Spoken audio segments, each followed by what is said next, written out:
जम्मू कश्मीर में पढ़े लिखे अनपढ़ पत्रकारों की तादाद जो है वो दिन प्रतिदिन बढ़ते ही जा रही है। अब आप सोच रहे होंगे कि मैं खुद एक पत्रकार होकर इस वर्ड का इस्तेमाल क्यों कर रहा हूं। दरअसल आए दिन जो है वो आपने एक शब्दावली जरूर सुनी होगी कि मंदिरों के शहर में चोरी हो गई, मंदिरों के शहर में शराब के ठेके खुल गए, मंदिरों के शहर में नाबालिग के साथ कुछ ऐसा घट गया, मंदिरों के शहर में इस महिला के साथ ये हो गया। आजकल ज्यादातर सोशल मीडिया जब आप स्क्रॉल करेंगे तो वो जो सो कॉल्ड पढ़े लिखे पत्रकार हैं वो यही बोलते हैं। मेरा सवाल सीधा उन सो कॉल्ड पत्रकारों से है, क्या आपने कभी ये सुना है कि अगर किसी शहर में जियारतें ज्यादा हैं तो वहां पे क्राइम नहीं होता है? क्या आपने कभी सुना कि जियारतों के शहर में क्राइम हो गया? क्या आपने कभी यह सुना है कि किसी शहर में अगर गुरुद्वारे ज्यादा हैं तो कभी आपने ये सुना है कि गुरुद्वारों के शहर में गलत काम हो गया? या फिर कभी ये आपने सुना है कि चर्च वाले शहर में ये गलत काम हुआ? आपने एक बार भी ऐसा नहीं सुना है। लेकिन ऐसा क्या कारण है कि ये जो सो कॉल्ड पत्रकार हैं ये सुबह उठ के ही शुरू हो जाते हैं कि मंदिरों के शहर में एक बच्ची के साथ ऐसा हो गया। आप उसे जम्मू शहर भी कह सकते हैं, या फिर आप ये कह सकते हैं कि जम्मू में आज ये काम हो गया। लेकिन ऐसा ये करेंगे नहीं, क्योंकि इनको मंदिर उसके साथ अटैच करना ही करना है। मैं उन सब से ये सवाल पूछना चाहता हूं कि आखिरकार मंदिर और क्राइम का क्या कनेक्शन है? आप क्यों मंदिरों के शहर को, क्यों मंदिरों को जो है वो क्राइम के साथ रिलेट कर रहे हैं? क्या आपको कभी किसी ने ये सिखाया नहीं, क्या आपको कभी किसी ने ये बताया नहीं है कि आपको इस प्रकार से रिपोर्टिंग नहीं करनी है? और गलती इनकी है भी नहीं। दरअसल कुछ तो ऐसे हैं जो अनपढ़ हैं और कुछ तो ऐसे हैं जो पढ़े लिखे हैं लेकिन फिर भी अनपढ़ों की तरह जो है वो बात करते हैं।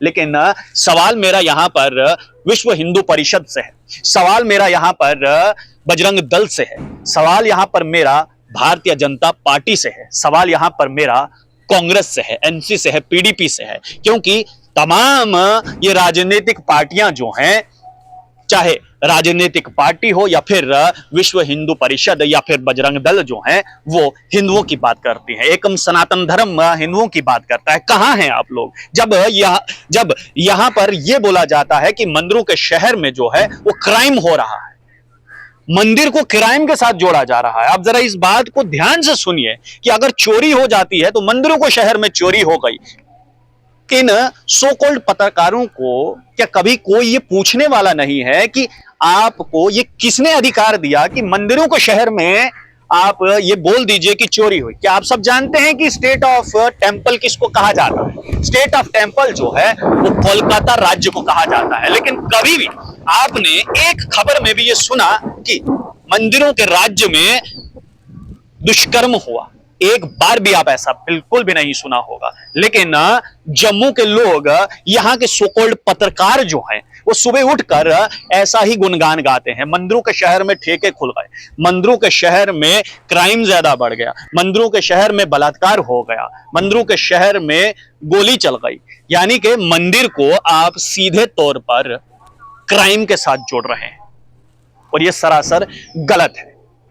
और हमारी ये निवेदन रहेगा, हमारी ये रिक्वेस्ट रहेगी जिला प्रशासन से कि अगर कोई भी शख्स इस प्रकार से रिपोर्टिंग करता है तो उस पर कड़ी कार्रवाई होनी चाहिए। क्योंकि धर्म से आप क्राइम को मत जोड़िए। क्राइम करने वाले का कोई धर्म नहीं होता है। अगर वो किसी नाबालिग बच्ची का कोई बलात्कार कर रहा है, उसके साथ छेड़ रहा है, आपको लगता है कि उसका धर्म है? वो वैशी दरिंदा है, उसके दिमाग में कुछ वैसा ही है, वो किसी धर्म का नहीं है। लेकिन आपको मंदिर उसके साथ जोड़ना ही जोड़ना है। अगर आप में इतनी हिम्मत है तो आप किसी और धर्म का नाम लेकर एक बार बोल दीजिए। आप बोल दीजिए कि मस्जिद के शहर में यह हुआ, गुरुद्वारे के शहर में यह हुआ, या फिर चर्च वाले शहर में यह हुआ। यकीन जानिए आपके अंदर इतनी हिम्मत है ही नहीं। और हैरानगी की बात यहां पर यह है कि विश्व हिंदू परिषद के लोग चुप हैं, बजरंग दल चुप है, भाजपा चुप है, कांग्रेस चुप है। न जाने ऐसा क्या खौफ है, न जाने ऐसी कौन सी उनके अंदर ये भावना है कि अगर मंदिर के ऊपर कोई टिप्पणी कर रहा है ये सब के सब चुप हैं। आप लोगों की इस बारे में क्या राय है? अपनी राय नीचे कमेंट बॉक्स में जरूर रखिएगा। क्योंकि देखिए, मेरा पर्सनल कोई इशू नहीं है, लेकिन बीइंग अ हिंदू मुझे बुरा लग रहा है कि जब भी मंदिर को क्राइम के साथ ये कंपेयर किया जाता है। मैं इंसान भी हूं, अगर कोई भी शख्स कल को यह कहेगा कि मस्जिद के शहर में ऐसा हो रहा है, मैं उसका भी विरोध करूंगा। कोई शख्स अगर यह कहेगा कि गुरुद्वारे वाले शहर में यह हो रहा है, मैं उसका भी विरोध करूंगा। और अगर कोई शख्स यह कहता है कि चर्च वाले शहर में ऐसा क्राइम हो रहा है, मैं उसका भी विरोध जरूर करूंगा। क्योंकि धर्म और क्राइम एक साथ नहीं रह सकते। हमें क्राइम को धर्म के साथ कभी भी नहीं जोड़ना चाहिए। मैं हर एक धर्म की इज्जत करता हूं, लेकिन शायद ये कुछ सो कॉल्ड पत्रकार हैं जिन्हें इसकी समझ नहीं। आप लोग देखते रहे स्ट्रेट टॉक्स। मुझे यानी ठाकुर को दीजिए इजाजत। धन्यवाद।